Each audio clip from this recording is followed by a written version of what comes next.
еще один очень важный лайфхак – это карта небезопасных районов.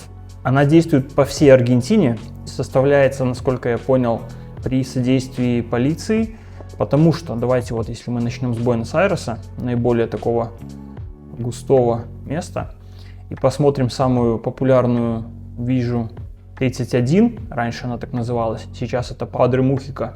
Здесь мы можем видеть, например, количество семей 14 300 зарегистрированных или поставленных на учет, живущих там, которые, скорее всего, являются неблагонадежными. Раз они стоят на учете, значит, от них можно ожидать какой-то опасности.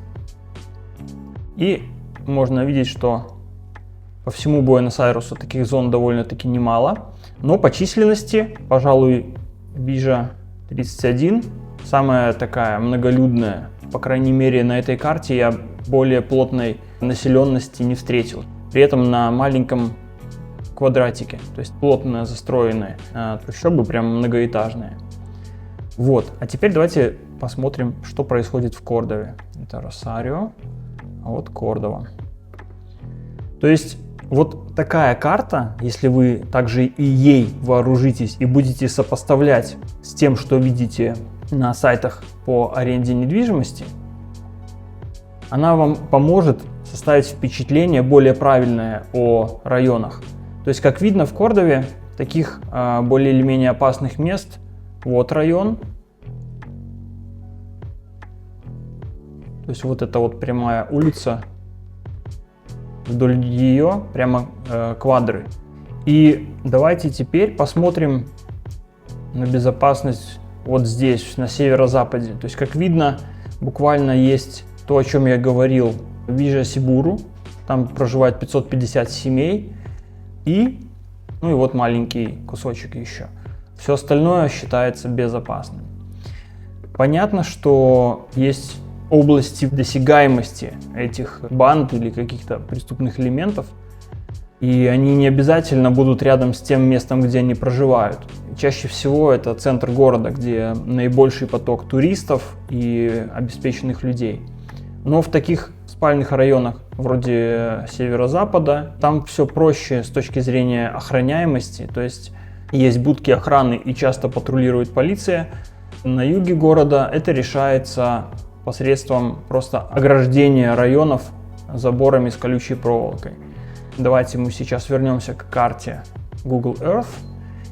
Еще вот такой совет. Вы можете оценивать благополучие того или другого района по плотности застройки и по цвету крыш. То есть, если мы видим, что здесь много красных крыш, и дома не расположены прямо вплотную друг к другу, то значит там все хорошо с благополучием. Ну и также такие косвенные признаки, как спортплощадки, футбольные поля и теннисные корты, тоже могут свидетельствовать о каком-то благополучии.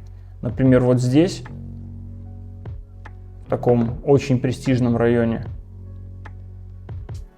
вот мы можем видеть закрытый жилой комплекс, где по количеству бассейнов, по виду домов и по устройству территории можно понять, что это что-то не бюджетное точно. И аналогичные вещи можно встретить и на юге города. То есть, как мы видим, в центре застройка очень плотная, а в восточной части, пожалуйста, тоже. Практически нет бассейнов во дворах, дома плотно друг к другу, крыши обшарпанные, то есть дома довольно-таки старые. И вот среди них может выделяться, например, в черте города есть район, который называется Жокей. Здесь вы можете видеть ипподром, что тоже является признаком определенного уровня жизни. Рядом с ним, пожалуйста, вот с красными крышами дома и с бассейнами на территории. То есть здесь район точно благополучный будет. И вот посмотрите, это просто рай какой-то. Здесь похоже, что гольф-поля. То есть надо, наверное, на окна, если решетки ставить, то только чтобы их мячик не разбил. Вот, и есть, вот, я так понимаю, это может быть отдельный райончик. А если посмотреть за кольцевую, то тут будет очень интересная картина. Вот идет дорога от города в направлении юга. И по одну сторону дороги вы видите очень плотную застройку, то есть понятно, что это что-то очень бюджетное и, соответственно, какой там проживает контингент. А по другую сторону дороги вы можете наблюдать вот такой тоже, скорее всего, закрытый жилой комплекс. Мы можем даже сейчас посмотреть. Скорее всего, здесь на въезде либо вот это пост охраны и вот это забор, и здесь просто шлагбаумы и отдельно въезд и выезд. Да, скорее всего, так и есть. И здесь вы можете видеть, что внутри большое количество бассейнов, все очень аккуратненько, чистенько и ухоженно. И здесь таких комплексов довольно-таки много.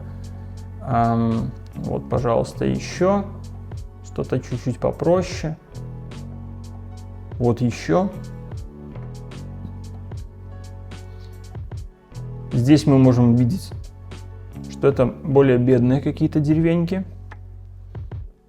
Но снова же через дорогу. Вполне симпатичные дома. Здесь почему-то они показываются плоскими.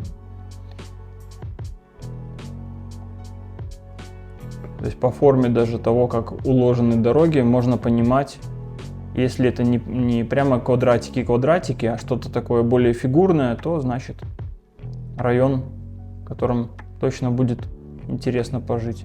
Вот здесь тоже, смотрите, какую фигуру нарисовали.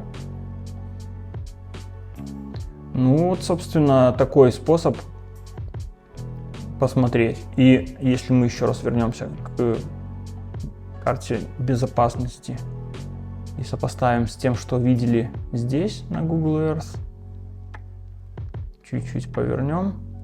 Вот этот кривой выезд. Мы как раз таки видим, что по левую сторону, минуточку, тут и по правую тоже, да? По правую сторону от кривого выезда, вот, как раз таки эти две зоны, эти две деревушки, это обозначены здесь они как довольно небезопасные. Хотя проживает там не тысячи, а поменьше семей. То есть жить вот здесь довольно-таки безопасно будет тоже.